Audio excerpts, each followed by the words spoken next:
10 जुलाई को 25 साल की जूनियर इंटरनेशनल टेनिस खिलाड़ी राधिका यादव की मां मंजू यादव का जन्मदिन था।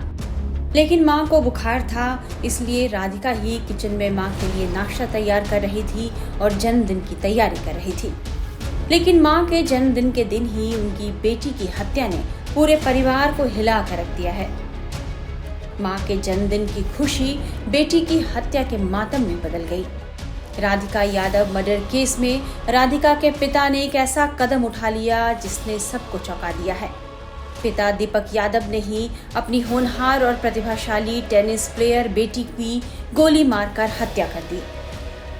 राधिका यादव एक युवा लड़की थी, अपनी जिंदगी के सपनों को पूरा करने में लगी थी। एक राष्ट्रीय स्तर की टेनिस खिलाड़ी जिसने गुरुग्राम में खुद की टेनिस अकादमी भी शुरू की थी। बेहद टैलेंटेड और महत्वाकांक्षी राधिका सोशल मीडिया पर भी एक्टिव रहती थी और रील्स बनाकर युवाओं के बीच पॉपुलर भी हो रही थी। राधिका अपने करियर में कोई मुकाम हासिल कर पाती, उससे पहले ही उसके पिता ने गोली मारकर हत्या कर दी। घटनास्थल से और जानकारी दे रहे हैं हमारे संवाददाता गौरव श्रीवास्तव। दिल्ली से सटे गुरुग्राम से एक सनसनीखेज वारदात सामने आई है, जहां पर एक पिता ने अपनी ही बेटी की गोली मारकर हत्या कर दी है। ये मामला गुरुग्राम के सुशांत लोक 2 के सेक्टर 56 का है, जहां पर दीपक यादव जो कि प्रॉपर्टी डीलर का काम करते हैं, उन्होंने अपनी बेटी जो कि 23 साल की राधिका यादव थी और टेनिस की उभरती हुई खिलाड़ी थी, उसकी कल गोली मारकर इसी घर में हत्या कर दी। घर के फर्स्ट फ्लोर जो कि इस वक्त आप तस्वीरों में देख रहे हैं, यहीं पर राधिका यादव उस वक्त किचन में खाना बना रही थी और सुबह तकरीबन 10:30 बजे का वक्त रहा होगा जब अचानक से दीपक यादव जो कि जिन्होंने अपनी बेटी की हत्या की, उनके भाई ने गोली की आवाज सुनी। ऊपर वो आए तो उनकी भतीजी राधिका यादव यहाँ पर किचन में खून से लथपथ पड़ी थी और ड्राइंग रूम में एक रिवॉल्वर पड़ी थी, जिससे उन्होंने 3 गोलियां अपनी बेटी को मारी थी। एफआईआर में जो बयान सेक्टर 57 थाने में दिया गया है यहाँ के, उसके मुताबिक दीपक यादव ने जो बयान दिया है वो पास के ही एक वजीराबाद गांव में सुबह सुबह दूध लेने के लिए जाते थे। राधिका यादव जिसने तमाम टेनिस में जो है वो मेडल जीते थे, ट्रॉफियां जीती थी, वो अपनी कंधे की इंजरी के बाद जो है टेनिस की एक एकेडमी चला रही थी, जहां पर वो बच्चों को ट्रेन करती थी। वहां पर पिता का दावा है कि उस गांव में लगातार जो तमाम लोग थे वो पिता पर इस बात को लेकर ताने कसते थे कि वो अपनी बेटी की कोचिंग की कमाई से जो है वो घर चला रहे हैं, और इसके अलावा लोगों ने उस बेटी के चरित्र को लेकर भी तमाम बातें करना शुरू कर दी थी।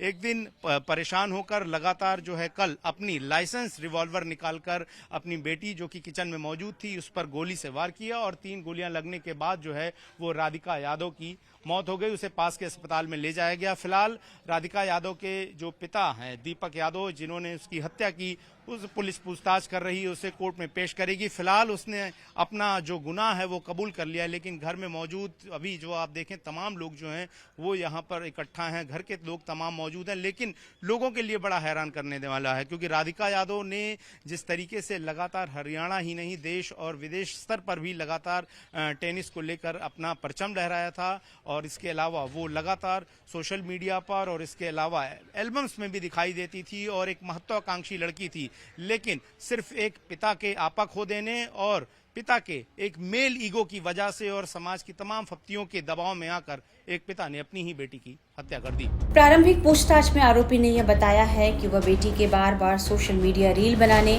और टेनिस अकादमी चलाने से नाराज थे। आरोपी पिता ने यह भी बताया है कि 3 महीने पहले राधिका के कंधे में चोट लग गई थी, इसके बाद उसने खुद की अकादमी खोल ली। दीपक के मुताबिक वह बेटी को रील बनाने से रोक रहे थे, अकादमी भी बंद करने को कहा, क्योंकि बेटी की कमाई को लेकर पड़ोसी उसे ताने मारते थे। दोनों के बीच इस मसले पर 15 दिन से बहस हो रही थी और आखिरकार पिता ने 10 जुलाई को राधिका को गोली मार दी। पुलिस ने घटना को लेकर क्या जानकारी दी है, आइए आपको सुनाते हैं। इसमें आज मॉर्निंग हाउस में सेक्टर 56 पुलिस स्टेशन गुरुग्राम में इन्फॉर्मेशन मिली थी एक निजी हॉस्पिटल से कि एक लड़की है जिसको कुछ गोलियां लगी हैं, जो मृत अवस्था में हॉस्पिटल में है। जिसके ऊपर पुलिस टीम के द्वारा हॉस्पिटल में जाकर के पता किया गया तो मालूम हुआ कि ये राधिका नाम की लड़की थी और करीब 25 वर्षीय लड़की है, जो कि सेक्टर 57 के किसी एरिया में रहती है। पुलिस के द्वारा उसके घर जाकर के पता किया गया लेटर ऑन, तो मालूम हुआ कि ये जो राधिका है ये टेनिस प्लेयर थी और फिलहाल ये कोई अपनी टेनिस अकेडमी चला रही थी। इसके पिता के द्वारा इसको गोलियां मारी गई हैं, जिसको पुलिस के द्वारा अरेस्ट कर लिया गया है और उससे पूछताछ की गई तो उन्होंने इस घटना को अंजाम देना स्वीकार किया है। फिलहाल जो इन्वेस्टिगेशन हुई है उसमें पुलिस को मालूम हुआ है कि जो मृतकता है उसको 3 गोलियां कुल मिलाकर के लगी हुई हैं और एक्यूज के ब्रदर के द्वारा पुलिस की कंप्लेंट फाइल की गई है और उसके द्वारा ये एलिगेशन लगाए गए हैं कि उनको शक है कि उसके द्वारा गोली मारी गई है। एक्यूज दीपक जो है उसकी उम्र करीब 49 ईयर्स है। उसके द्वारा घटना को अंजाम देना स्वीकार किया गया है और पुलिस के द्वारा उसको अरेस्ट कर लिया गया है। स्पॉट पर पुलिस की सीन ऑफ क्राइम की टीम के द्वारा विजिट किया गया है। फिलहाल तक इन्वेस्टिगेशन में ये सामने आया है कि मृतका को 3 गोलियां कुल मिलाकर के लगी हुई हैं। जो रीजन है घटना के पीछे उसमें फिलहाल तक जो पाया गया है कि ये जो राधिका मृतका थी ये कोई टेनिस एकेडमी अपनी चलाती थी, जिसको लेकर के इसके पिता नाराज थे और उन्होंने इसको कई बार बोला था कि ये एकेडमी न चलाए और इसी नाराजगी के चलते इन्होंने गोली चला करके हत्या के वारदात को अंजाम दिया गया है। किस लेवल की टेनिस प्लेयर थे और कब से एकेडमी चला रहे थे? जो मृतका है वो एक नेशनल लेवल की प्लेयर थी और पिछले काफी समय से ये अपनी टेनिस एकेडमी चला रही थी। जो घटना को जो अंजाम दिया गया है वो एक लाइसेंसी वेपन से उनके द्वारा अंजाम दिया गया है। लाइसेंसी वेपन को पुलिस के द्वारा स्पोर्ट से रिकवर भी कर लिया गया है। फर्दर जो केस है उसकी इन्वेस्टिगेशन पुलिस के द्वारा इसमें की जा रही है। किसके नाम ये रिवॉल्वर का लाइसेंस और ये दीपक करता क्या है? ये जो एक्यूज बेसिकली इसका कोई किराए का काम है और इसी से इसका जीवन यापन चलता है। वेपन है वो लाइसेंसी है और फिलहाल जो केस की इन्वेस्टिगेशन उसमें की जा रही है कि किसके नाम से ये वेपन है। फिलहाल तक जो पाया गया है कि दीपक के नाम से उसने बताया है कि उसी के नाम से ये वेपन है। पुलिस के द्वारा डीप इन्वेस्टिगेशन इसमें की जा रही है। जैसे जैसे फैक्ट इन्वेस्टिगेशन में सामने आएंगे पुलिस उसके अकॉर्डिंग अपनी कार्रवाई इसमें जारी रखेगी। कितने बजे की घटना है और उस वक्त घटना के वक्त कौन मौजूद था? अभी तक जो इन्वेस्टिगेशन है उसमें सामने आया कि ये घटना करीब सुबह 10:30 बजे की है और जो एक्यूज है उसके ब्रदर हैं कुलदीप, उनको वो इसी के मकान में ग्राउंड फ्लोर पे रहते हैं और जो एक्यूज है और उसकी फैमिली थी वो फर्स्ट फ्लोर पे रहती थी। सुबह 10:30 के आसपास उनको कुछ आवाज सुनाई दी थी तो जैसे ही उन्होंने ऊपर जाकर के देखा तो उन्होंने पाया गया कि जो मृतका थी वहाँ पड़ी हुई थी गोली लगने से। उसको प्राइवेट हॉस्पिटल में ले जाया गया था जहाँ के डॉक्टर के द्वारा उसको मृतक घोषित कर दिया गया था।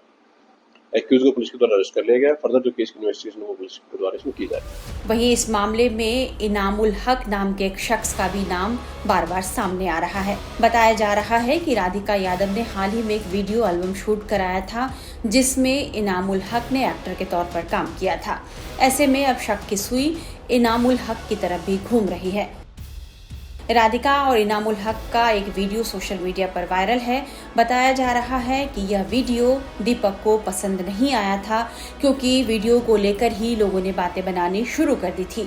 तो सवाल उठ रहे हैं कि क्या इनामुल हक के साथ शूट किए गए वीडियो की वजह से ही राधिका यादव की हत्या की गई। सेक्टर 56 के SHO ने इस मामले में किसी भी तरह के लव एंगल या ऑनर किलिंग की बात से इनकार किया है। रिमांड मिली है एक दिन की, कितने दिन की रिमांड मांगी गई थी? 2 दिन की मांगी थी। क्या तथ्य रखे थे? अच्छा, एक तो जो इसका ना अम्युनिशन बरामद करना है। अच्छा। जो सर्विस रिवॉल्वर था तो उसने जो असला लिया था उस समय कितने अम्युनिशन खरीदे थे। ठीक है। वो अम्युनिशन ने जो हमारे 6 बरामद हुए हैं, बाकी बरामद करने रिमांड पर भेजा। अब कितने दिन की रिमांड मिली है? 1 दिन का मिला है। 1 दिन का। सर क्या कुछ रिकवरी करनी है या कहानी जो ये अम्युनिशन रिकवर करना है। एम्युनेशन कहाँ फेंका है सर बताया अभी तो कुछ? इसके इनकी जमीन है कासम गाँव में, वहाँ से लेकर आना है। कौन सी गांव से सर? कासम कहाँ पे? रेवाड़ी के पास ही। अच्छा रेवाड़ी। तो सर इसे मारा क्यों, कुछ बता पाया ये अभी? मोटिव क्या है सर? मोटिव तो आपको कल बता दिया था। देखिए तो चोट लगे। देखिए मोटिव क्या है सर? मोटिव क्या बताया था? मोटिव बता दी, वही मोटिव है। कोई सर क्या टेनिस एकेडमी से नाराज? हाँ वैसे उसी से। हाँ उसी से। तो लेकिन सर इसका तो ऑलरेडी इतना किराया आता था लाखों रुपए, फिर उसके बावजूद भी क्यों मारा समझ में नहीं आया। ये कोई लव एंगल या फिर ऑनर किलिंग तो नहीं है? ऐसा कुछ नहीं है। ऐसा कुछ नहीं है। कितने दिन की रिमांड मांगी थी आपने? 2 दिन का मांगे थे। जांच के दौरान सामने आए कई तथ्य जो इस केस को और भी जटिल बना देते हैं कि परिवार के अंदर कौन सा विवाद था, कौन सा राज छुपा था जो अब तक उजागर नहीं हुआ है। यह सब जांच में ही सामने आ पाएगा।